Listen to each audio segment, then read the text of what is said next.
Okay, hello dear students. Previous lecture में हमने कुछ डिस्कशन किया था सेपरेशन टेक्निक्स के बारे में।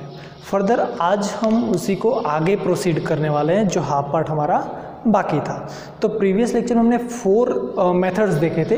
कौन कौन सा? फिल्ट्रेशन देखा था, सेपरेटिंग फनल देखा था, इवापोरेशन देखा था और सब्लिमेशन देखा था। तो वहाँ पे एक बार थोड़ा सा रिवाइज कर लेते कि जो फिल्ट्रेशन प्रोसेस हमने देखा वो फिल्ट्रेशन प्रोसेस किसके लिए वो एप्लीकेबल था, किस टाइप के मॉलिक्यूल्स के लिए?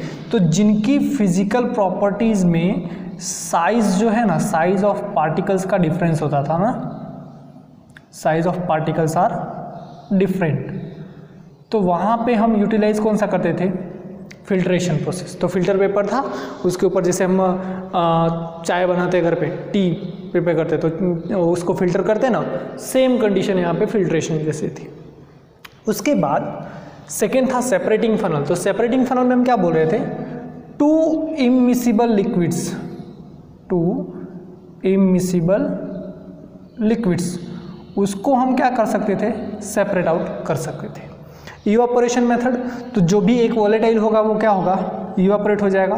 तो यहाँ पे एक नेचर कैसा होना चाहिए? एक कंपोनेंट का वोलेटाइल नेचर होना चाहिए। सब्लिमेशन में यहाँ पे भी सेम वोलेटाइल नेचर हो, या फिर हम बोल सकते हैं कोई भी एक कंपोनेंट जो सब्लिमेटरी हो, जो कैसा हो?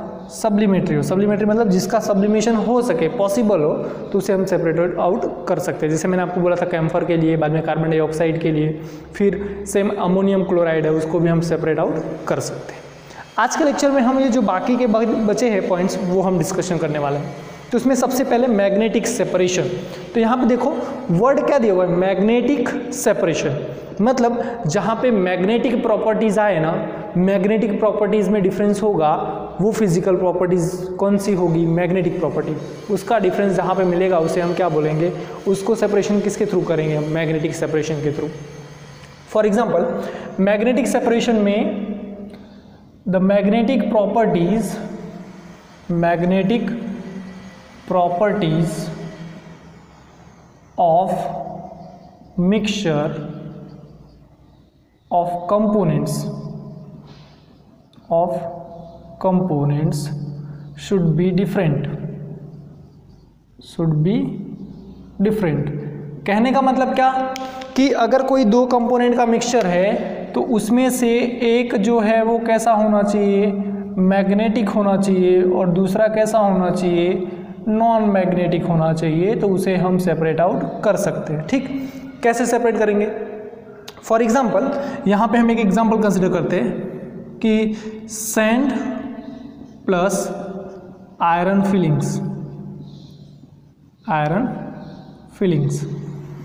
ये दोनों का मिक्सचर है। अगर ये दोनों को सेपरेट आउट करना है तो क्या करें? जैसे ही हम मैग्नेट लेके आएंगे, सपोज ये सैंड और जो भी आयरन फिलिंग्स है उसका मिक्सचर है, तो जैसे ही उसमें मैग्नेट हम रखेंगे तो सारे जो आयरन कैसा है? मैग्नेटिक है, मैग्नेटिक बिहेवियर है उसका, मैग्नेट की तरफ क्या करेगा? अट्रैक्ट होगा। तो वो आयरन जो है वो मैग्नेट पे क्या होगा? स्टिक हो जाएगा, और बाकी जो बचेगा वो क्या बचेगा? हमारा सैंड बचेगा। तो इस तरह से हम सेपरेट आउट कर सकते हैं उसको, कि जैसे सैंड और आयरन फिलिंग्स का मिक्सचर है, ये घर पे आप ट्राई कर सकते हो। और आपके पास में अगर मैग्नेट है तो जैसे ही मैग्नेट सैंड के ऊपर लेके आओगे तो वो क्या करेगा? आयरन फिलिंग्स को अट्रैक्ट कर लेगा, और वो आयरन के ऊपर, आयरन जो फिलिंग्स है वो मैग्नेट के ऊपर सारे क्या हो जाएंगे? स्टिक हो जाएंगे। तो जिससे हम उसका सेपरेशन कर सकते हैं। सेकेंड, ये आप आगे चल के पढ़ोगे, that is magnetic separation of components.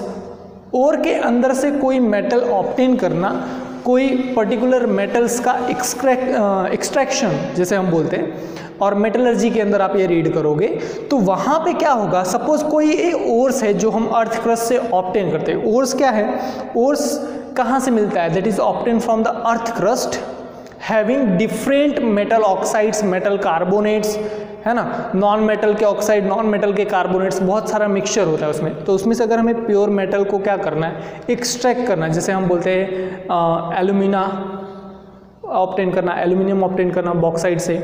ठीक है, तो वैसे ही सेम यहाँ पे सपोज कोई एक पर्टिकुलर ओर है जिसमें दो सब्सटेंस या दो से ज़्यादा सब्सटेंस का क्या है, मिक्सचर है, और उसमें दोनों सब्सटेंसेस जो साथ में कंबाइन है उनकी मैग्नेटिक प्रॉपर्टीज़ में डिफरेंट है। मैग्नेटिक प्रॉपर्टी डिफरेंस है तो उसको हम किसके थ्रू सेपरेट करेंगे, मैग्नेटिक सेपरेशन के थ्रू। इसको हम क्या बोलेंगे, इस प्रोसेस को पूरा क्या बोलेंगे, मैग्नेटिक सेपरेशन। तो यहाँ पे होगा क्या, दो मैग्नेट रोलर होते हैं जिसके ऊपर एक बेल्ट लगा होता है। बेल्ट मतलब जैसे अपने आपने देखा होगा चेन होती है, साइकिल की चेन देखा ना, तो आगे भी एक व्हील जैसा होता है, स्मॉल व्हीलर जैसा होता है, और ये चेन क्या होती है उसके ऊपर मूव करती है। सेम यहाँ पे एक पर्टिकुलर बेल्ट होगा जिसको हम बोलेंगे कन्वेयर बेल्ट, और वो कहाँ मूव करेगा, वो कंटिन्यू रोटेट करेगा कहाँ पे, मैग्नेटिक रोलर। यहाँ पे एक रोलर लगा है और यहाँ पे एक रोलर लगा है, तो ये रोलर क्या करेगा, मूव करेगा। फर्दर जब हम यहाँ से और पास करेंगे तो पास करने के बाद क्या होगा, ये बेल्ट के थ्रू रोलर मूव करेगा तो बेल्ट भी मूव करने वाला है, तो यहाँ पे मूव करेगा, साथ में आएगा। लेकिन ये जो रोलर है, ये रोलर कैसा है, मैग्नेटिक रोलर है, मतलब उसमें मैग्नेट लगा हुआ है। तो जितने भी मैग्नेटिक पार्टिकल्स होंगे वो क्या हो जाएंगे, इसके ऊपर स्टिक हो जाएंगे। स्टिक होने के बाद में वो इसके क्लोजर आएंगे, जबकि नॉन मैग्नेटिक पार्टिकल्स क्या होंगे, दूर जाएंगे। अगर एक रोलर है जिसमें अगर मैग्नेट वाले सॉल्ट्स लगे हैं, कंपोनेंट्स लगे हैं, तो वो क्या होगा, उसके ऊपर स्टिक हो जाएगा, तो इसके लिए वो नज़दीक आके गिरेगा। लेकिन जो नॉन मैग्नेटिक वाला है वो कहाँ चला जाएगा, वो दूर चला जाएगा। ठीक, तो वो चीज़ें यहाँ पे बताई गई है। तो नॉन मैग्नेटिक पार्टिकल्स और मैग्नेटिक पार्टिकल्स को हम क्या कर सकते हैं, सेपरेट आउट कर सकते हैं। ठीक है, so that is a through magnetic roller. तो ये पूरा मैग्नेटिक सेपरेशन के बारे में। तो मैग्नेटिक सेपरेशन कहने का मतलब कि वहाँ पे सिर्फ और सिर्फ मैग्नेटिक पार्टिकल्स और मैग्नेटिक बिहेवियर अगर पार्टिकल्स का डिफरेंट होगा तो उसी कंपोनेंट्स को हम सेपरेट कर सकते हैं मिक्सचर के अंदर से।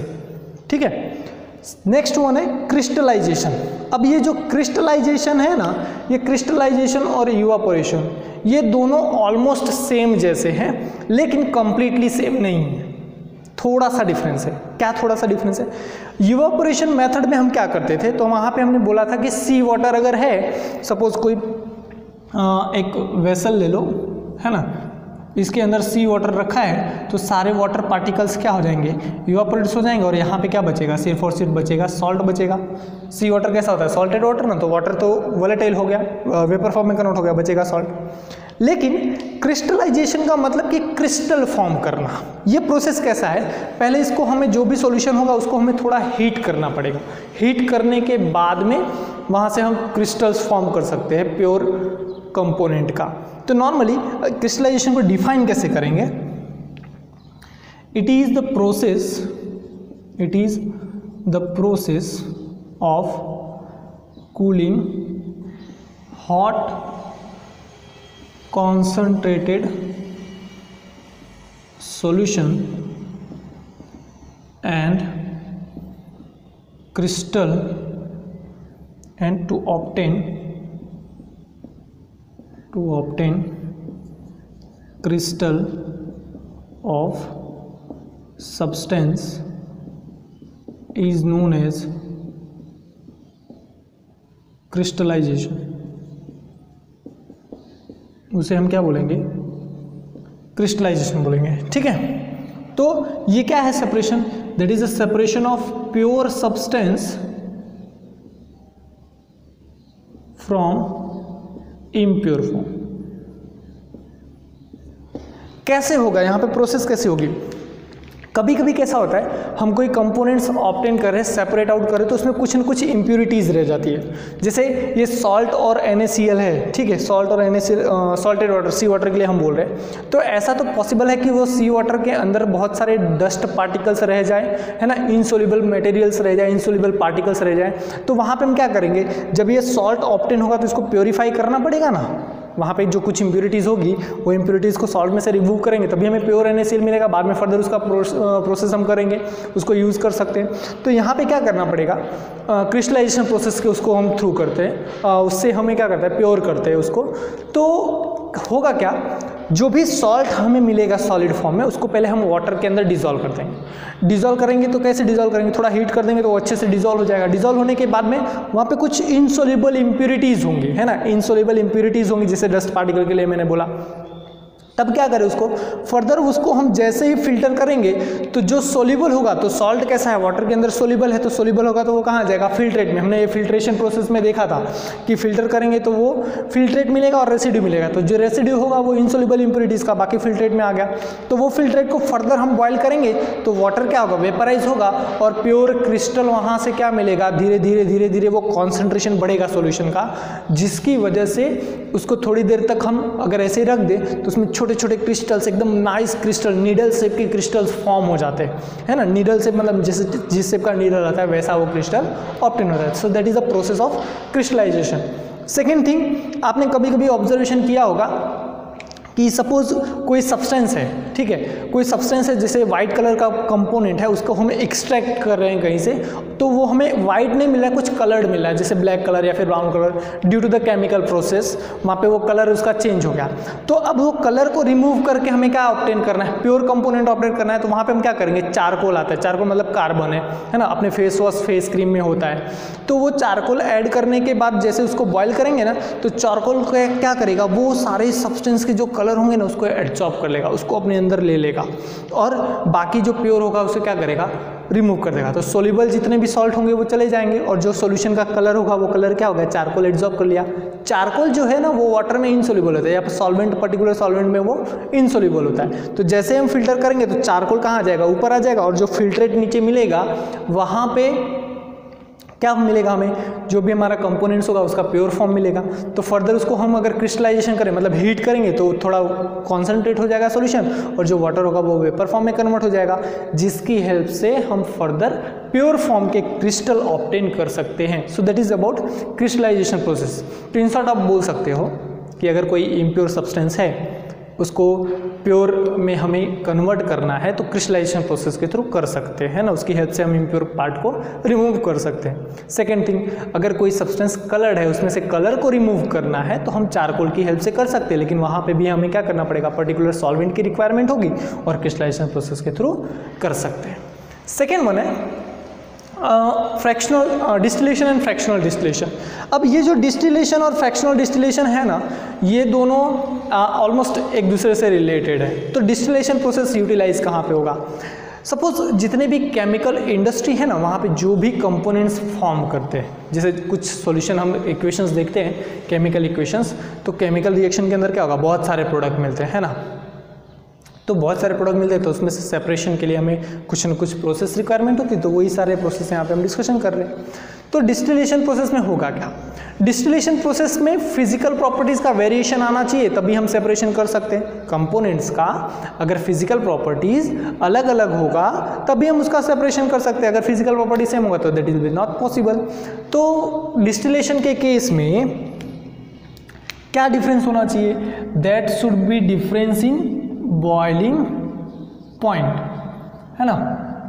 जितने भी कंपोनेंट्स हैं वो कंपोनेंट का अगर बॉइलिंग पॉइंट का डिफरेंस होगा तो उसे हम डिस्टिलेशन प्रोसेस के थ्रू सेपरेशन कर सकते हैं। फॉर एग्जांपल, अगर मैं कंसीडर करूं मेरे पास एसीटोन का और वाटर का मिक्सचर है, इसमें से एसीटोन को हमें क्या करना है, सेपरेट करना है, दोनों लिक्विड है, ठीक है, दोनों लिक्विड है। तो लिक्विड है, लेकिन दोनों लिक्विड कैसे है, अगर इमिसिबल होते, इमिसिबल मतलब आपस में मिक्स नहीं होते, तब हम यूज क्या करते, सेपरेटिंग फनल यूज कर लेते।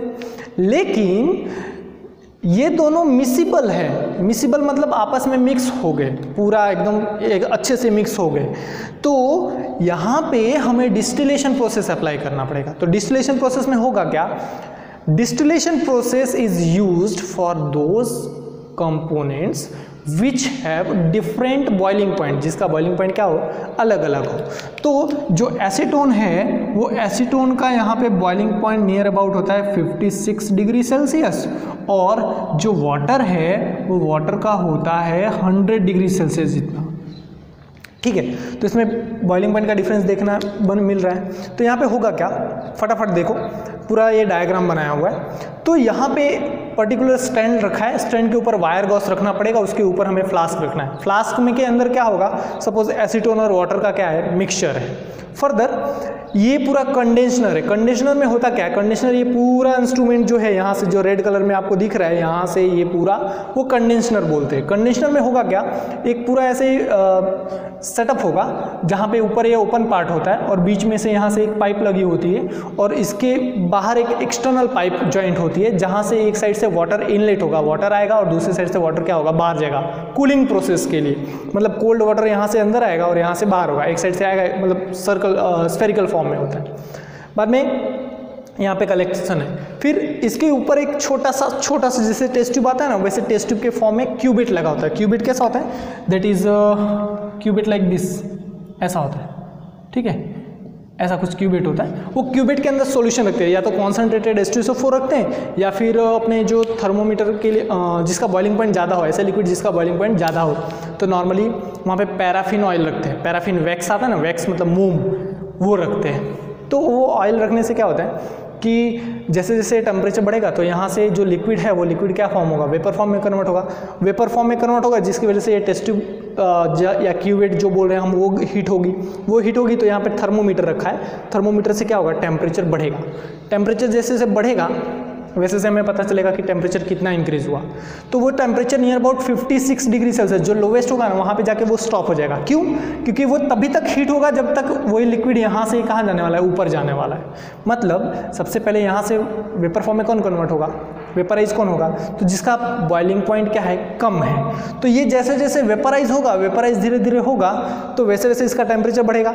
लेकिन जब ये पूरा पहले वेपराइज कौन होने वाला है, एसीटोन, तो एसीटोन के टेम्परेचर पे वो जाकर के क्या हो जाएगा, स्टॉप हो जाएगा। स्टॉप होगा तो फिर फर्दर यहाँ से वो वेपर फॉर्म में कन्वर्ट हुआ और यहीं से कहाँ पे आएगा, यहाँ पे पास होगा। जब भी ये यहाँ से यहाँ पे जा रहा था, पास हो रहा था, तो यहाँ पे इसको हीट भी करेगा और यहाँ सेम टाइम यहाँ पे मूव होकर के इधर भी आएगा।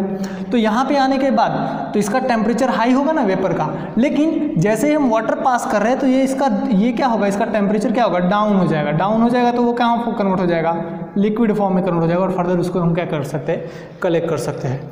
तो दो मिक्सचर अगर है तो दो मिक्सचर को हम डिस्टिलेशन के थ्रू हम सेपरेट आउट कर सकते हैं। सपोज ऐसा कोई मिक्सचर, तीन मिक्सचर होगा तब क्या होगा, तीन मिक्सचर में भी हम डिस्टिलेशन प्रोसेस यूज कर सकते हैं, है ना। तीन अगर मिक्सचर्स है लिक्विड वाले तो उसको भी हम सेपरेट कर सकते हैं। कैसे, सबसे पहले सपोज 56 है, उसके बाद में फिर 100 है और एक 130 या फिर 140 डिग्री सेल्सियस का कोई कंपोनेंट है। तो सबसे पहले यहाँ से कौन वेपराइज होगा, तो जिसका लोवेस्ट होगा वो, तो लोवेस्ट वाले को सेपरेट कर लिया। तो उस टाइम तक जो टेम्परेचर है ना वो 56 डिग्री सेल्सियस पे ही कांस्टेंट रहने वाला है। जब वो पूरा वेपर फॉर्म में कन्वर्ट हो जाएगा, रिमूव हो जाएगा, तो धीरे धीरे वो 56 वाला जो टेम्परेचर कांस्टेंट था ना वो धीरे धीरे बढ़ने लगेगा। जब ये बढ़ने लगेगा तो फर्दर जो नेक्स्ट कंपोनेंट है, सपोज 90 डिग्री सेल्सियस किसी का कंपोनेंट का है, तो वो फर्दर 90 डिग्री सेल्सियस के पास पहुंच के ना थोड़े टाइम के लिए रुक जाएगा। कब तक रुका रहेगा, जब तक नीचे से पूरा वोलेटाइल ना हो जाए, नीचे से यहाँ से सारे लिक्विड्स क्या हो जाए, वेपर फॉर्म में कन्वर्ट ना हो जाए। तो फर्दर उसको हम कलेक्ट कर ले दूसरे बीकर में, ये बीकर को रिमूव करके दूसरा बीकर रख देंगे तो वहाँ पे हम कलेक्ट कर लेंगे। फर्दर 90 डिग्री सेल्सियस के बाद में अगर, तो फर्दर 90 डिग्री सेल्सियस वाले जब तक रिमूव हो जाएंगे ना, उसके बाद टेम्परेचर कांस्टेंट रहेगा। जब वो कंप्लीटली रिमूव हो जाएगा तो धीरे धीरे 90 से वापस टेम्परेचर क्या होगा, बढ़ने लगेगा। तो उसे हम ऑब्जर्वेशन कर सकते हैं टेम्परेचर के बेसिस पे कि नहीं ये कंपोनेंट्स टेम्परेचर यहाँ पे कांस्टेंट था, यहाँ से बढ़ रहा है, तो उसे हम ऐसा मानेंगे कि वो सेपरेट हो गया। फर्दर वो टेस्ट करने के बाद में हम उसको आइडेंटिफाई कर सकते हैं। तो इस तरह से हम अलग अलग लिक्विड्स को हम क्या कर सकते हैं, सेपरेट आउट कर सकते हैं। ठीक है, ये तो हो गई प्रॉपरली बात जो हम लैब में यूज़ करते हैं। अब कंपनी वाले तो ऐसा थोड़ी करेंगे कि यहाँ पे छोटा बीकर है, जो इंडस्ट्री वाले हैं वो इंडस्ट्री में छोटा बीकर लेके 100 ml के बार बार उसको करेंगे। तो वहाँ पे वो क्या करते हैं, ऐसा ही डिस्टिलेशन प्रोसेस लार्ज होता है, लार्ज वॉल्यूम का होता है, जिसे वो सेपरेशन मेथड के थ्रू करते हैं। तो वहाँ पे भी हीट करना पड़ता है, उसके थ्रू वो सेपरेट आउट कर लेते हैं। फर्दर अब हम बात करेंगे फ्रैक्शनल डिस्टिलेशन की।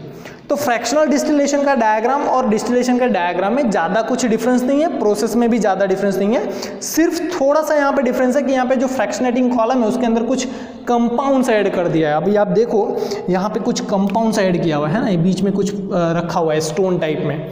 तो वो क्या है, तो होगा क्या, फ्रैक्शनल डिस्टिलेशन यूज़ किसके लिए करेंगे, फ्रैक्शनल डिस्टिलेशन वो कंपोनेंट्स के लिए यूज करेंगे जिसका बॉइलिंग पॉइंट में डिफरेंस हो, है ना। लेकिन डिस्टिलेशन के केस में बॉइलिंग पॉइंट का डिफरेंस ज़्यादा होना चाहिए और फ्रैक्शनल डिस्टिलेशन के केस में जो बॉइलिंग पॉइंट का डिफरेंस है वो लेस देन 25 डिग्री सेल्सियस होना चाहिए। That should be less than 25 degree Celsius. 25 degree Celsius से कम या फिर 25 डिग्री सेल्सियस तक इतना ही दो लिक्विड का अगर बॉइलिंग पॉइंट में डिफरेंस है तो उसको सेपरेट आउट करने के लिए हमें फ्रैक्शनल डिस्टिलेशन प्रोसेस यूज करनी पड़ेगी। तो यहाँ पे होगा क्या, अगर दोनों सपोज कोई कंपोनेंट है और वो कंपोनेंट हम कंसिडर करते हैं दैट इज ऑफ अल्कोहल और एसीटोन, ठीक है। एसीटोन का कितना है 56 डिग्री सेल्सियस है और अल्कोहल का नियर अबाउट 78 डिग्री सेल्सियस है। तो यहाँ पे 25 डिग्री सेल्सियस से कम का डिफरेंस है। तो यहाँ पे होगा क्या, यहाँ पे ये होगा कि जैसे ही टेम्परेचर बढ़ेगा तो वहाँ पे एसीटोन तो पहले बॉईल होना लगेगा, पहले वो वेपर फॉर्म में कन्वर्ट होगा। लेकिन ऐसा भी तो पॉसिबल है कि अल्कोहल बॉइलिंग पॉइंट का डिफरेंस कम होने की वजह से अल्कोहल के भी थोड़े मॉलिक्यूल्स वेपराइज हो जाएं, वेपर फॉर्म में कन्वर्ट हो जाए, जिसकी वजह से यहाँ पे जो फ्रैक्शनेटिंग कॉलम के अंदर कुछ सॉलिड कंपोनेंट्स रखे हैं that is of calcium carbonate. Okay, कौन सा है CaCO3। तो वो क्या करेगा, वो स्टोन्स है तो यहाँ पे पहले वेपर किसका जनरेट होने वाला है, तो एसीटोन का मैक्सिमम जनरेट होगा। तो जिसके अंदर जिसके वेपर का अमाउंट मैक्सिमम होगा उसका जो फोर्स अप्लाइड करेगा वो फोर्स अप्लाइड क्या करेगा, मैक्सिमम करेगा, जिसकी वजह से सबसे पहले एसीटोन यहाँ से क्या करेगा, स्केप करेगा तो फर्दर उसे हम यहाँ पे कलेक्ट कर सकते हैं। बाकी सारा प्रोसेस सेम है, लेकिन यहाँ पे जो ये ऐड किया वो क्या करेगा, जिसका बॉइलिंग पॉइंट कम होगा उसका वेपर जनरेट मैक्सिमम अमाउंट में होगा, अल्कोहल का मिनिमम अमाउंट में होगा। तो एसीटोन को इजीली वो पास करने देगा, लेकिन अल्कोहल वाले जो स्मॉलर मॉलिक्यूल्स होंगे, एसीटोन और अल्कोहल के बीच में अट्रैक्शन नहीं होगा, है ना, उसके वहाँ पे कुछ फॉर्म नहीं होने वाला, तो जिसकी वजह से वो अल्कोहल को पास नहीं होने देगा और एसीटोन को इजीली पास होने देगा, तो जिसकी वजह से हम उसे सेपरेट आउट कर सकते हैं। ठीक है, तो ये टोटल डिस्टिलेशन और फ्रैक्शनल डिस्टिलेशन का डिफरेंस, और कैसे यूटिलाइज करेंगे तो दोनों के लिए सेम प्रोसेस है। ठीक है, तो ध्यान रखना डिस्टिलेशन प्रोसेस कहाँ पे यूज करेंगे, जहाँ पे बॉइलिंग पॉइंट का डिफरेंस ज़्यादा हो, ऐसे मिक्सचर जिनके कंपोनेंट्स का बॉइलिंग पॉइंट डिफरेंस ज़्यादा हो। फ्रैक्शनल डिस्टिलेशन ऐसे मिक्सचर के कंपोनेंट्स हो जिसका बॉइलिंग पॉइंट का डिफरेंस कम हो, तो वहाँ पे हम फ्रैक्शनल डिस्टिलेशन यूज करेंगे। सिर्फ वहाँ पे ऐड क्या करना है, फ्रैक्शनेटिंग कॉलम ऐड करना है, उसके अंदर फ्रैक्शनेटिंग कॉलम पूरा अरेंज कर देना है, बाकी कोई डिफरेंस है नहीं। Okay, so that is the separation techniques. अब लास्ट में बचता है दो, क्रोमेटोग्राफी और सेंट्रीफ्यूगेशन। क्रोमेटोग्राफी और सेंट्रीफ्यूगेशन का डिफरेंस भी हम देख लेंगे। तो वहाँ पे जो क्रोमेटोग्राफिक मेथड है, वो क्रोमेटोग्राफिक मेथड सेपरेशन जो होगा वो किसके बेसिस पे करेंगे, फर्दर उसके लिए हम डिस्कशन कर लेते हैं। चलो हम आगे अब देख लेते हैं कि क्रोमेटोग्राफिक में होगा क्या। तो क्रोमेटोग्राफी के अंदर सिंपल सा क्या है, एक क्रोमेटोग्राफिक पेपर लेना है। ठीक है, क्रोमेटोग्राफिक पेपर लेने के बाद में कोई भी डाई और इंक, है ना, कोई भी डाई और इंक, है ना, ये दोनों को हम क्या कर सकते हैं, सेपरेट आउट कर सकते हैं। डाइज को सेपरेट कर सकते हैं, इंक का सेपरेशन कर सकते हैं। डिफरेंस क्या होता है यहाँ पे, उनकी प्रॉपर्टीज में कौन सी डिफरेंस होती है, तो that is the difference of solubility. Solubility का डिफरेंस अलग अलग होता है, जिसकी बेसिस पे हम उसे सेपरेट आउट कर सकते हैं। तो यहाँ पे होगा क्या, नॉर्मली क्रोमेटोग्राफी का प्रैक्टिकल्स जो है वो एक्सपेरिमेंट कैसा है वो हम देख लेते हैं थोड़ा सा शॉर्ट में। एक क्रोमेटोग्राफिक पेपर अलग टाइप का, जैसे अपने पेज का पेपर नहीं होता वैसे सेम क्रोमेटोग्राफिक पेपर आता है। वो पेपर के ऊपर नीचे से कुछ 1 सेंटीमीटर 2 सेंटीमीटर जितना हमें क्या करना पड़ता है, लाइनिंग करनी होती है, और बीच में यहाँ पे कुछ एसिड्स या फिर अमीनो एसिड्स है उसकी वैल्यू फाइंड आउट करनी है, सेपरेशन करना है डाइस का, तो उसे हम क्या करेंगे यहाँ पे पुट कर देंगे with the help of some drops of ink और डाई यहाँ पे रख देंगे। उसके बाद उसको पर्टिकुलर सॉल्वेंट के अंदर क्या कर देते हैं, हम रख देते हैं। वो पेपर को क्या करेंगे, पर्टिकुलर सॉल्वेंट के अंदर रख देंगे। तो अगर आप पेपर को वाटर के अंदर डालो तो क्या होगा, वो वाटर को एब्जॉर्ब करेगा ना, वाटर ट्रेवल करेगा। तो ये वाटर के मॉलिक्यूल्स क्या होते हैं, ऊपर ट्रेवल करते हैं। ट्रेवल करने के बाद वो उसके ऊपर एक पर्टिकुलर केमिकल का स्प्रिंग करने में आता है। स्प्रिंग मतलब वो उसका हम स्प्रे करते हैं। स्प्रे करने के बाद हर एक पर्टिकुलर डाई जो यहाँ पे पर्टिकुलर कलर हमने इंट्रोड्यूस किया था मिक्सचर का, तो वो अलग अलग कलर शो करता है। वो पेज के ऊपर क्या करेगा, अलग अलग पोजीशन पे जितना वो ट्रैवल करता है उसके बेसिस पे वो अलग अलग कलर शो करने वाला है, जिसके बेसिस पे हम उसका सेपरेशन करते हैं। इवन क्रोमेटोग्राफिक टेक्निक्स जो है वो क्रोमेटोग्राफिक टेक्निक्स यूज़ करते हैं हम RF वैल्यू फाइंड आउट करने के लिए।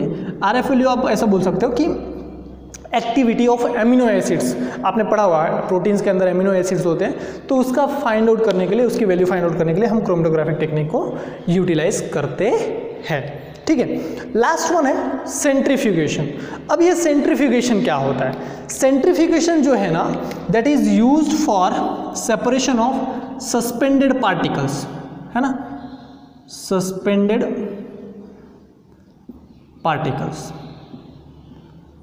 सस्पेंडेड पार्टिकल्स को सेपरेट आउट करने के लिए। फॉर एग्जांपल, और इवन कोलाइडल सॉल्यूशन को हम सेपरेट करते हैं, है ना, कोलाइडल सॉल्यूशन के अंदर जो पार्टिकल्स होंगे, कोलाइडल सॉल्यूशन के अंदर क्या होगा, एक डिस्पर्स फेज होगा, डिस्पर्सिंग मीडियम होगा ना, तो अगर वो सॉलिड है डिस्पर्स फेज, तो उसे सेपरेट आउट करने के लिए तो यहाँ पे होगा क्या, एक पर्टिकुलर रोलर होता है, जैसे रॉड है ना, ये कैसा करेगा, ये हाई स्पीड पे क्या करेगा, मूव करेगा, रोटेट करेगा, और इसके अंदर कुछ ये तरह से, इस तरह से अरेंजमेंट लगा होता है, और यहाँ पे एंड पे टेस्ट ट्यूब रखने की क्या होती है, प्लेस होती है। तो टेस्ट ट्यूब उसके अंदर क्या करते हैं, ऐसे हम डाल देते हैं, यहाँ पे भी एक टेस्ट ट्यूब डाल देंगे। तो जब ये हाई स्पीड रोटेट करेगा तो टेस्ट ट्यूब हमारी जो रोटेट होगी वो कैसे हो जाएगी, ऐसे हो जाएगी। तो यहाँ पे the density of particles will be different, density of particles are different, जिसके बेसिस पे उसका सेपरेशन होता है। तो होगा क्या, जैसे ये रोलर मूव करेगा, फास्ट मूव करेगा, तो जो हाईली डेंस पार्टिकल होंगे, वो कहाँ जाएंगे, नीचे की तरफ जाएंगे, नीचे की तरफ जाएंगे। अगर कोई पार्टिकल है उसको आप रोटेट करो, तो हाईली स्पीड से रोटेट करने के बाद जो भी पार्टिकल्स यहाँ पे पूरे सॉल्यूशन के अंदर था वो कहाँ आएगा, नीचे की तरफ अट्रैक्ट होगा, नीचे की तरफ आ जाएगा। तो जिसकी वजह से सारे पार्टिकल्स क्या होते हैं, यहाँ पे नीचे सेटल डाउन हो जा सकते हैं, और फर्दर उसे हम क्या कर सकते हैं, सेपरेट आउट कर सकते हैं। तो हम बोल सकते हैं सस्पेंशन, तो सस्पेंशन में अगर उसको अनडिस्टर्ब कंडीशन में रख दे तो वो तो ऑटोमेटिक सेटल डाउन हो जाता है। लेकिन कोलाइडल सॉल्यूशन के केस में कोलाइडल पार्टिकल्स नीचे सेटल डाउन होते नहीं हैं, जिसको सेपरेट करने के लिए हम सेंट्रीफ्यूगेशन प्रोसेस का यूज करते हैं। अब ऐसा जरूरी नहीं कि यहाँ पे दो ही टेस्ट ट्यूब हो, वो अलग अलग टेस्ट ट्यूब, बहुत सारे टेस्ट ट्यूब साथ में, मतलब इसके अंदर पूरा एक स्फेरिकल फॉर्म में, कुछ ऐसे फॉर्म में, तो यहाँ पे भी टेस्ट ट्यूब रखने की जगह हो सकती है, वो रोलर हो तो उसके अंदर भी हम उसको सेपरेशन कर सकते हैं। So that is all about various separation method, different अलग अलग प्रोसेस, जो कि कौन सी मेथड हम यूटिलाइज करेंगे, किस टाइप का मिक्सचर होगा, कैसा नेचर होगा। लेकिन आपको यहाँ पे ध्यान रखना है कि जितने भी सेपरेशन प्रोसेस हमने देखे वो सारे कुछ न कुछ फिजिकल प्रॉपर्टीज से रिलेटेड है। फिजिकल प्रॉपर्टीज कोई भी कंपोनेंट्स का, जो भी मिक्सचर के अंदर कंपोनेंट्स हैं, वो कंपोनेंट के प्रॉपर्टीज में थोड़ा वेरिएशन होगा तो ही उसका हम सेपरेशन कर सकते हैं। दोनों की प्रॉपर्टीज ऑलमोस्ट सेम होगी तो वो हमने देखा कि ऐसे मिक्सचर्स को इजीली हम सेपरेट आउट नहीं कर सकते। ठीक है, तो थोड़ा डिफरेंस होना चाहिए तो उसे हम इजीली सेपरेट आउट कर सकते हैं। Okay, thank you.